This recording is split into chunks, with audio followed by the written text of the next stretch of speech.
සුබ දවසක් යාළුවනේ. අද ඉතින් 25 වෙනි බ්‍රහස්පතින්දා. අද විශේෂ දවසක්. ඒ තමයි ජේසුස් ක්‍රිස්තුස් වහන්සේ මේ ලෝකෙට ඉපදුණු දවස.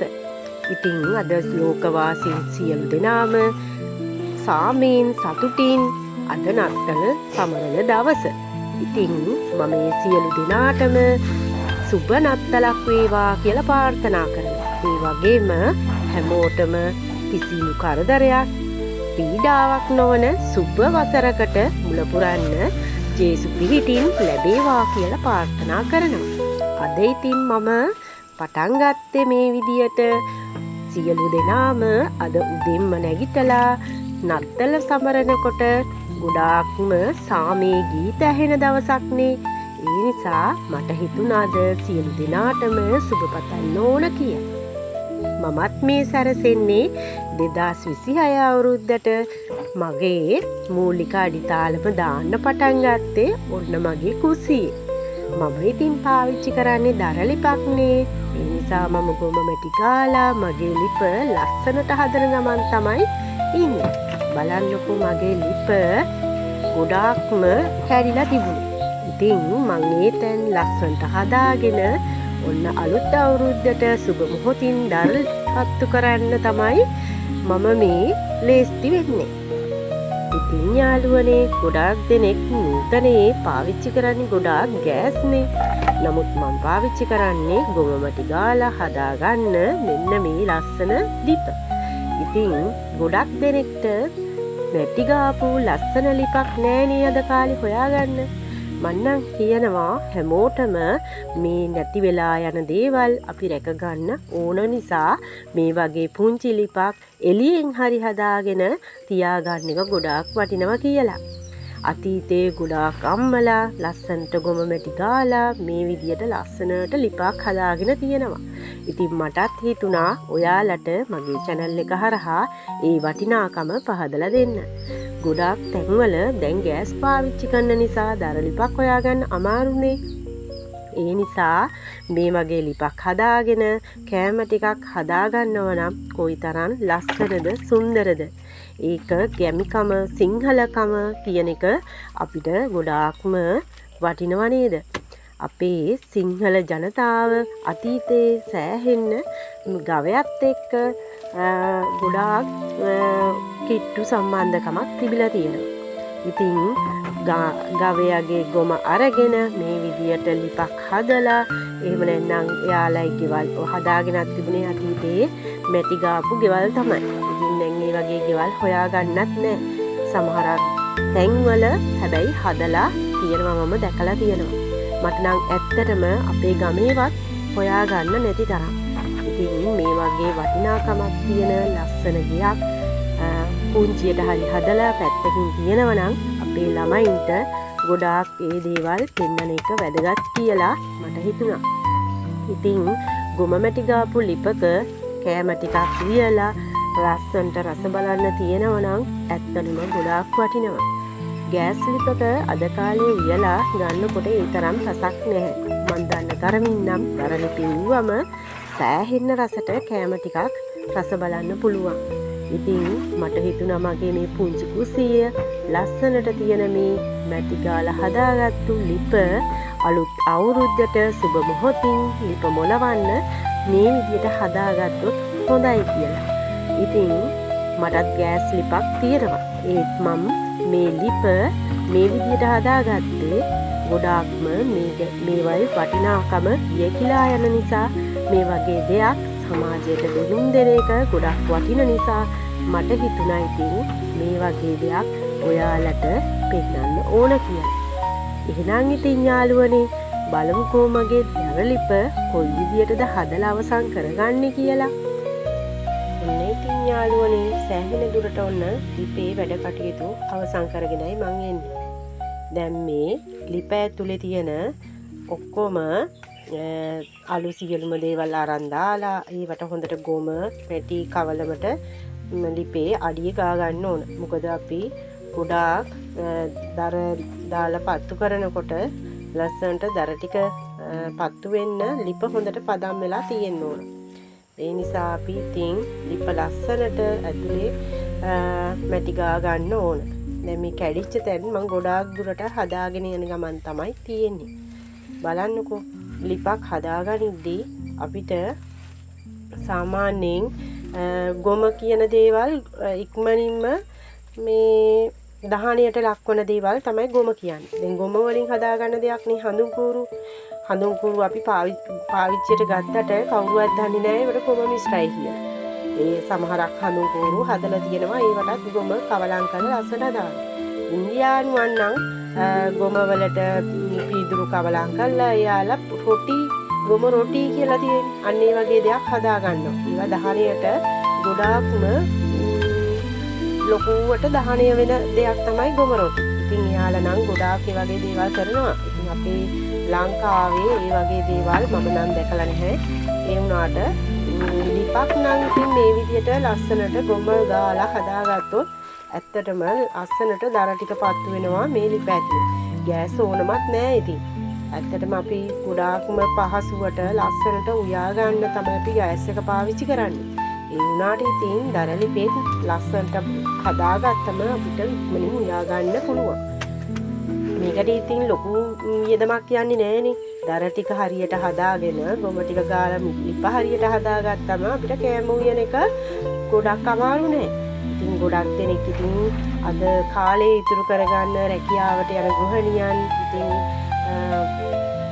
ගෑස් ලිප් පාවිච්චි කරන්න ගොඩාක්ම පුරුදු වෙලා තියෙනවා ඉතින්. කලින් නම් ඉතින් එච්චරම එහෙම පාවිච්චියට ගත්තේ නෑ ගෑස් ලිප් අරෝවිය. ඉතින් අතීතයේ මිනිස්සු රැකියාවල් කරේ නැත්තේ නැහනේ.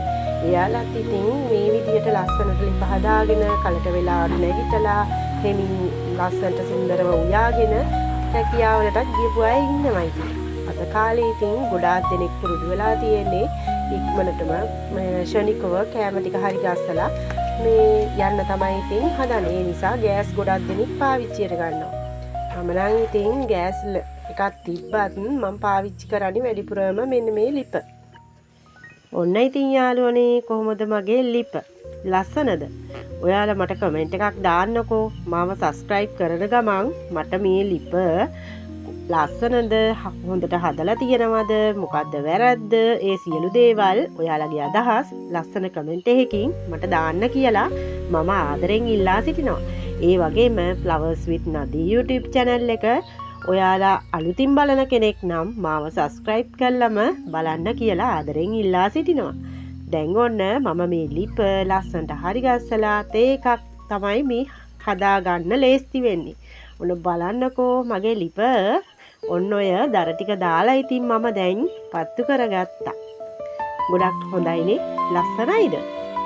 අනේ යාළුවනේ මේ දවස්වල නම් ඉතින් දර ගැන අහන්න එපා. මේ දවස්වල ඉතින් දර ටිකක් වේලා ගන්න ගොඩාක්ම අමාරුයි. කඩින් කඩ වැස්ස ඒ නිසා දර ටිකක් තෙමිලා අර මෙහෙ වෙලා තමයි තිබුණේ. මම ඉතින් ඔය පොල් කොළ ටිකක් දාලා ඒ ටිකත් රත් කරගන්න වතුර ටික රත් කරගන්න තමයි හදන්නේ. දැන් ඉතින් යාළුවනේ මම මේ පෙන්නන්නේ මගේ ලස්සන ඇන්තෝරියන් ටික. ඔන්න බලන්නකෝ ඔයාලට මං ඇන්තෝරියන් පෙන්නලා නෑනේ. ඔන්න මගේ ඇන්තෝරියන් එකතුව. මගේ ළඟ ඉතින් ගොඩාක්ම තාම ඇන්තෝරියන් නෑ. ඔය ටික තමයි ඉතින් තියෙන්නේ. මේ විදියට ඉතින් ඇන්තෝරියන් වවා ගන්න මම ඉතින් දැන් ගොඩාක් උත්සාහයක් ගන්නවා. මගේ ළඟ තියෙන ඇන්තෝරියන් වලින් දැනට මගේ ළඟ තියෙන මෙන්න මේ දේශීය ඇන්තෝරියන් ටික. ඒ වගේම තව ඇන්තෝරියන් කීපයක් මගේ ළඟ තියෙනවා. ඒවයින් ටිකකුත් මම ඔයාලට පෙන්නන්නම්කෝ. ඔන්න යාළුවනේ මෙතන තියෙන ඇන්තෝරියන් වලින් මෙන්න මේ රෝස පාට ඇන්තෝරියන් වලින් නම් මගේ ළඟ ගොඩාක් තියෙනවා පැල. ඉතින් මම මේක ගහකින් තමයි මේ පැල ගොඩාක් හදාගත්තේ. ඉතින් මේ පැල නම් ඉතින් සෑහෙන්න මහන්සියක් ගන්න ඕනේ නෑ ඉතින් හදාගන්න. අපි පොල්ලෙලි විතරක් දාලා තමයි ඒ ඇන්තෝරියන් වර්ගය ඉතින් හදාගන්නේ. මෙන්න මේ පෙන්නන ඇන්තෝරියන් වර්ගය නම් රොයල් පින්ක් චැම්පියන් කියලා පෙන්නන මල් වර්ගය. මේකට නම් ඉතින් අපි ගොඩාක් සාත්තු කරන්න ඕන. හේතුව තමයි මේවා බැංකොක් වර්ගනේ. මේවායේ මොනවා හරි දැන් ඒ කියන්නේ නිකම්ම පොළවේ තිබුණොත් මේ පැල සවුත් වෙනවා. හේතුව තමයි දැන් නිකම් පොළවේ පෝච්චිය තියුවොත් අර වේයෝ කියන්නේ සත්තු වර්ගය ඇතුල් වෙලා සම්පූර්ණයෙන්ම පොල්ලෙලි ටික කාලා විනාශ කරලා දමනවා. එතකොට මේ පැලේ හැදෙන එක බාල වෙලා ඉතින් කලාටු ගහිලා මැරිලා යන්න පුළුවන්. ඒ නිසා ඉතින් ඒ ඇන්තූරියන් වර්ග හදද්දී අපි ටිකක් උස ස්ථානයක පෝච්චිය තියන්න ඕන. ඒ වගේම මේවට හොඳට වතුර බහැලා යන විදියට තමයි මාධ්‍ය හදා ගන්න ඕන. මෙන්න මේ පෙන්නන්නේ ශිරානෝ පැලයක්. මෙන්න මේ ශිරානෝ පැලේ මම ගෙනාවේ ඉතින් කූරිය කළා තමයි ගත්තේ ඉතින් සඳරු ප්ලාන්ට් කියන නර්සරියේ. ඉතින් ඒකෙන් මං ගෙන්නවගෙන ඒක හදාගත් ටික ලොකුවට පැලේ තිබුණා. අන්තිමට ඒක පොඩක් සවුත්තු වෙලා ගියා. හේතුව නම් මම දන්නේ නැහැ. ඉතින් මම අර කියපු විදියට තමයි ඉතින් ඉඳගත්තේ. ඒ වුණාට ඉතින් මට ඒක පොඩක් හදාගන්න බැරි වුණා. ඒ නිසා මම මෙන්න මේ වගේ වැලි මාධ්‍යයක තමයි මේ ඒ පැල ටික හරි ගස්සගෙන තියෙන්නේ. ඇන්තූරියන් පැල ඉඳද්දී බැංකොක් වර්ග වගේ දේවල් හදනවා නම් අපි ඒකට මාධ්‍ය හදාගන්න ඕනේ. පොල්ලෙලි කොටස් එකකට වැලි කොටස් එකක් වගේ එකතු කරලා තමයි හදාගන්න ඕනේ. හැබැයි නිකම්ම පොල්ලෙලි අපි දාන්නේ නැහැ කපලා. අපි මේ පොල්ලෙලි වල තියෙන කහට අරින්න ඕන. කහට ඇරලා ඒ පොල්ලෙලි වල තියෙන කියන්නේ රසායනික ගතිය අයින් කරලා දාන්න ඕන. ඒ නිසා අපි ඉතින් පොල්ලෙලි ටික ශූතියට කපලා ඒ පොල්ලෙලි තඹ ගන්නව නම් හොඳයි. තඹගෙන ඉතින් අවුවේ වේලලා අරගෙන කැප්ටාන් කියන දිලීරනාශකයේ ටිකක් ගිල්ලලා තියලා හදාගත්තම හරි. ඊට පස්සේ ගඟේ වැලි ගත්තොත් ඒ ගඟේ වැලි හොඳට සෝදලා අරගෙන තමයි මේ අපි මේ පොල්ලෙලි වලට එකතු කරන්න ඕන. ඒවත් ඉතින් අර කැප්ටාන් වල ගිල්ලලා ඒකේ තියෙන අර විස බීජ හරණය කළා පැල වලට එකතු කරනවා නම් තමයි හොඳ. දැන් අපි පොල්ලෙලි හදද්දී පොල්ලෙලි පොඩියට කපලා මුලින්ම ඒවා කහට ඇරලා එක එක විදියට ඉතින් හදා ගන්නවනේ. සමහරු නම් දවස් 3-4 පල් කළා ඒවයි තියෙන කහට ගතිය අයින් කළා දානවා. අයින් කළා දාලා ඉතින් මේ ඒ විදියට මාධ්‍ය හදා ගන්නවා. දැන් සමහර අය මේ තම්බලා අවුව වේලලා අරගෙන මේ ඒ විදියටත් ගඟේ වැලි එහෙම හොඳට සෝදලා අරගෙන ඒවත් ඉතින් එකතු කරනවා මේ මාධ්‍ය හදන්න. ඔය විදියට ඉතින් ඇන්තූරියන් හදද්දී ගොඩාක්ම ඉතින් මේ මාධ්‍ය ගොඩක් පරිස්සමෙන් හදා ගන්න ඕනේ.